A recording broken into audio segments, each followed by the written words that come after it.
Hello, everybody, and welcome to another edition of Inside Guns with your host, me, the Yankee Marshal. Now, everyone bear with me tonight because, as many of you might recall, I was recently killed and eaten by a possum just a couple of videos ago.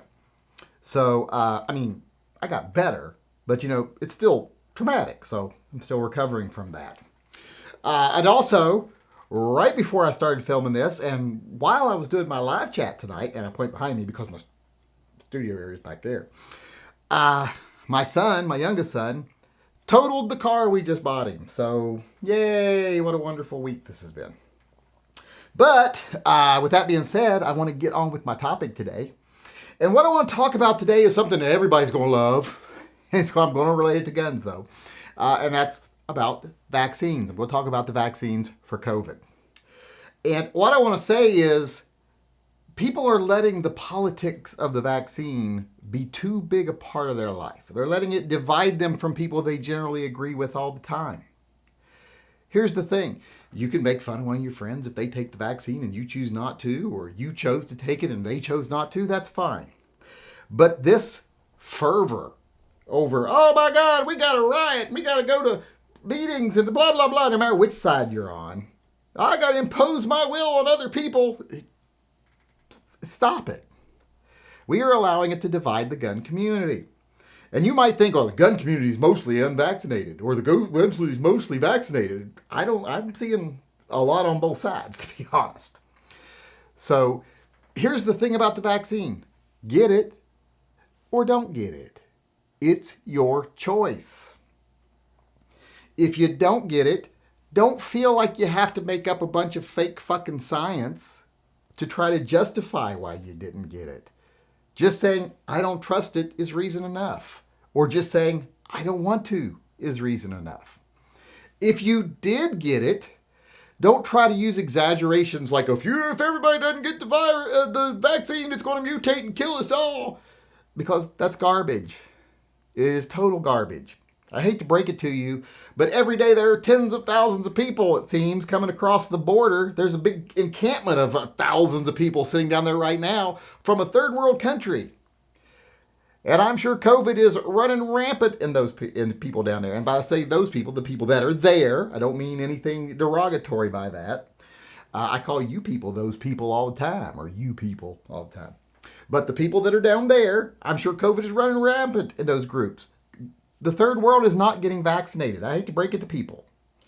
Everyone is not like America or, the United Kingdom or Germany or France or Norway or wherever. Third world countries are not getting vaccinated. Very few of them are, if any, in some places. So if the virus is going to mutate, that's where it's going to do it. And since we are letting people cross the border all the time, if it's going to come, that's how it's going to come. It's not going to mutate in a trailer park in Arkansas, like I've said before. That's not going to be where it comes from. It's going to be coming from a third world country. So if you're really, really worried about mutations, let's start cutting off a little bit of the travel from the third world countries right now where it's running rampant. Let's worry a little less about people who make a personal choice to not get it and now maybe get sick. Because that was their choice. You don't need to be holier than thou or anything like that. You can tell people, hey, when they tell you stupid science, don't have a problem telling them you're stupid. But then also tell them, but if you don't want to get the vaccine, fine. That's up to you. It's not my choice. And it's not my risk either. That's the thing people who have been vaccinated need to recognize. It is not your risk. It's their risk. But you say, but if they go around someone who's a high-risk group person who can't get the vaccine, or if they've had the vaccine, but they have comorbidity issues, if they go around them, they could give them the disease and they could die. Well, then people that are high-risk should stay home. I kind of see that the same way I see peanut allergies. You can't ask the rest of the world to throw away peanuts and never have peanut butter or never do any of those things. You can't make candy companies stop putting peanuts in things. Simply because you have an allergy. It's on you to avoid peanuts. Right now, if you're someone who, if you think, if I come in contact with the COVID virus, I'm going to die, chances are if you go out in public, you're going to come in contact with it. Whether you're around vaccinated people, unvaccinated people, whatever, no matter what the concentration is, you're probably going to encounter the Delta variant. So stay home. Don't go to public places. If you need to pick up groceries, order them on the phone, do curbside pickup. If you need to order anything else, go through a drive-through, pick stuff up. Don't go into crowded supermarkets or malls or anything where unvaccinated people are going to be. If you work at a business that doesn't require people to be vaccinated, ask for paid time off or something like that, or use your vacation time or whatever, or find someplace else to work where they are vaccinated. But we need to quit letting the vaccine divide us as a community, because it's gotten to where, like, the pro-vaccine side has gotten to where they feel like they need to make everybody get vaccinated, because if they don't, it's going to be the end of the... No, like I said, if that's going to happen, it's going to happen in the third world and come across our southern border. So if you're worried about that, let's concentrate your effort down where it's most likely to happen, instead of worrying about whether, Phil in Ohio got the vaccine or not. Because really, the person Phil's putting at risk is Phil. So don't worry about it.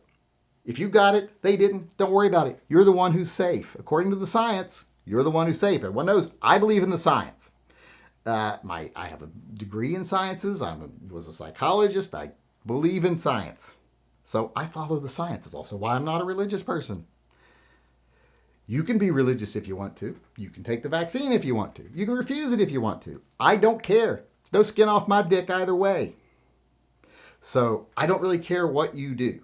If you start putting out fake information that might try to influence other people one way or the other, like with the whole, it's going to mutate and kill everybody if we don't make everyone get vaccinated, or, the virus makes you gay, or whatever, or the vaccine makes you gay, or whatever you want to make up, that's bullshit. Don't spread misinformation. If you don't want to get it, just say, I don't trust the science. I don't trust whatever, or I feel my odds of getting it, I'm young, I'm healthy, even if I get it, I'll survive. Got like a 98% chance now. I think the last total showed that among unvaccinated people, you had a 98% chance. 98.4, I do believe, or 98.2, I think. Chance of surviving, even if you're unvaccinated and you get it. And your chances of surviving if you're vaccinated now is almost 100% if you don't have severe comorbidity issues. So if you're vaccinated, don't worry. If you're unvaccinated, don't feel the need to justify yourself. Just say, I don't trust it. We don't need to look to someone who's been disgraced in their industry for 5 years now and say, well, look, that one person said something negative. We don't need that. We just say, I choose not to. I'm an American and I don't gotta. We also have to remember as Americans, though, that private businesses have a right to do whatever they want. If you work for Les Schwab, and Les Schwab says you can't come in here and work unless you've been vaccinated, well, then you go, sorry you feel that way. Here's my resignation. You don't have any God-given right to work there.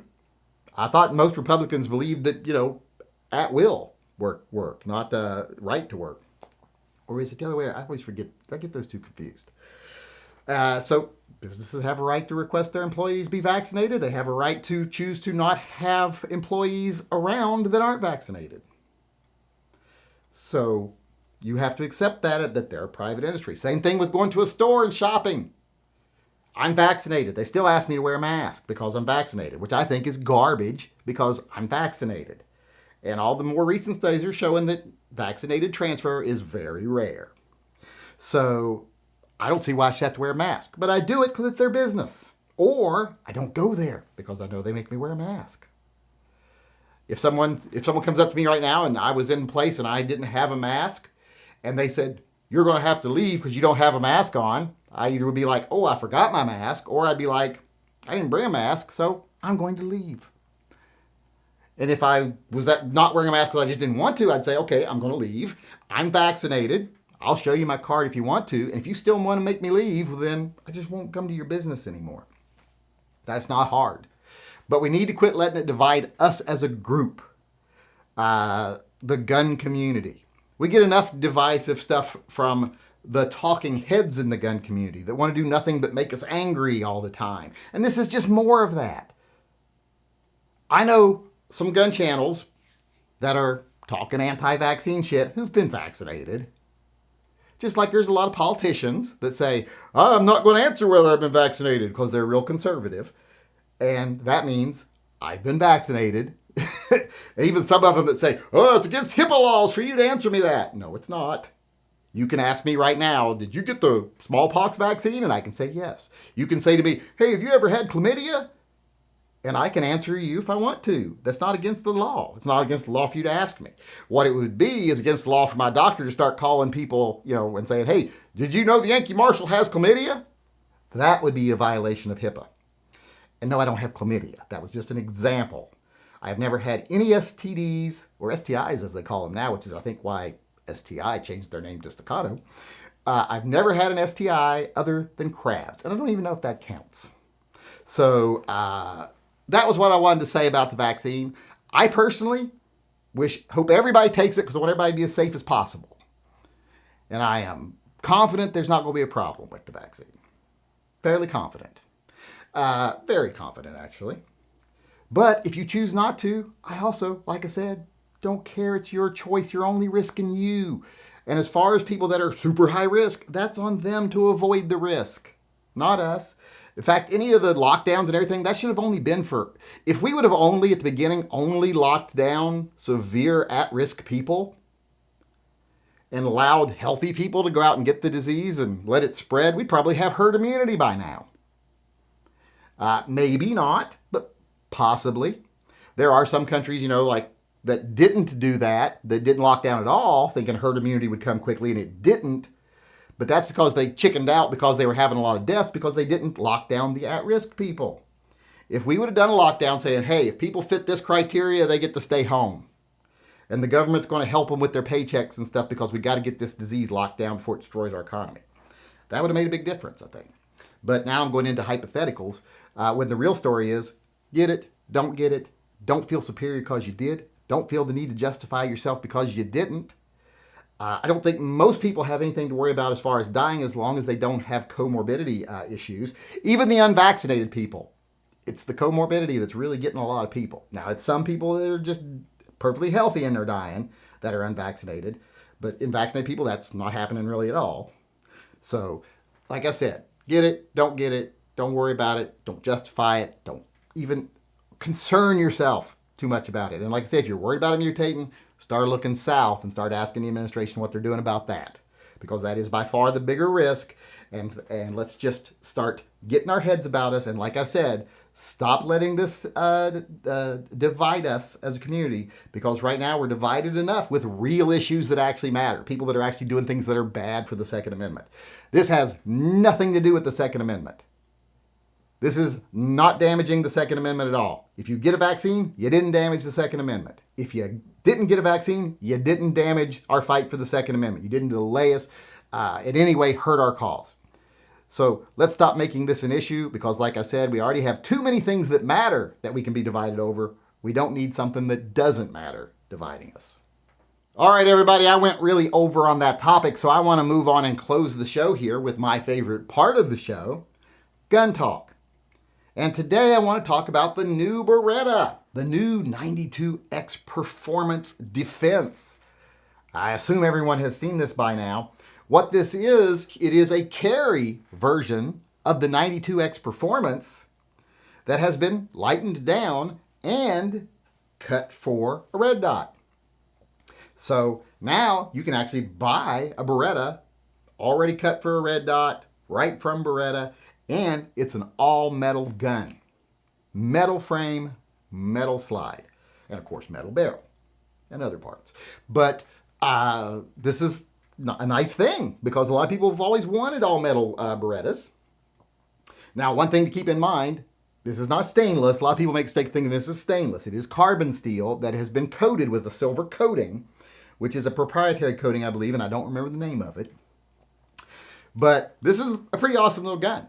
And they say they've lightened the frame and the slide. Now, I see that they've lightened the frame by taking off the rail, because I guess they assume the carry version doesn't need a rail. As far as the slide, I don't know, maybe the lightening they did is just cutting out stuff for the red dot, but it says they lightened the inner part of the slide. They milled off some parts on the inside of the slide to make it lighter. But overall, the 92X Performance is a heavy gun. It's 47.6 ounces, and the new gun is only lightened down to 42.7.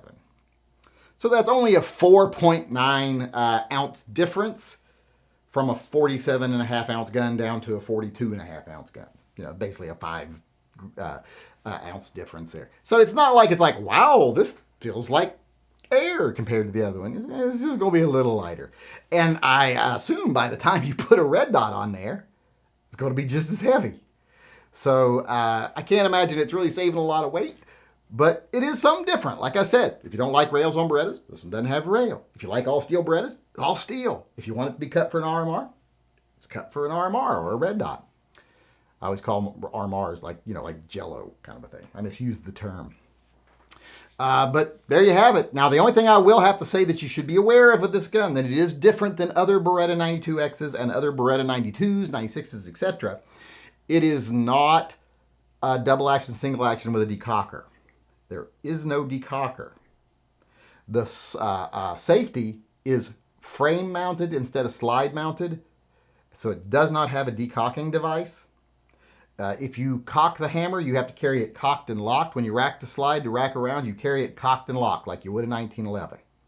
The big difference between it and a 1911, though, is if you decide, like over your clearing bucket at home or whatever, you want to squeeze the trigger and lower the hammer manually, it is double action trigger once you lower the hammer. So if you lower the hammer and carry it hammer down, you can pull it and just pull the trigger.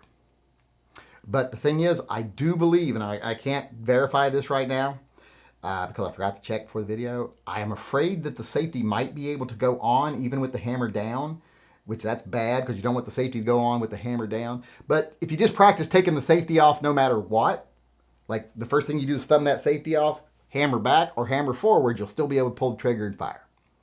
That's the only thing you should really be aware of, other than the fact it's not stainless, is that it is a little bit different when it comes to operating than a regular Beretta, because it does not have a decocker. It does have a frame mounted safety, which a lot of people have wanted for a long time. I don't know why, because if you know how to use the safety on a Beretta, it works just like a regular frame mounted safety.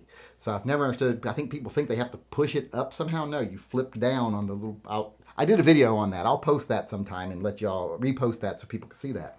But like I said, that's the new news in the gun community right now. The Beretta 92X Performance Defense, a slightly lighter, railless version of the 92X Performance that is also cut for a red dot. All right, everybody, that's our show for today. I hope you enjoyed it, and I hope you come back again tomorrow. Until then, I just want to sign off as usual by saying, as far as the state of the world today is concerned, it is what it is. It could be a lot worse, but it could still be better.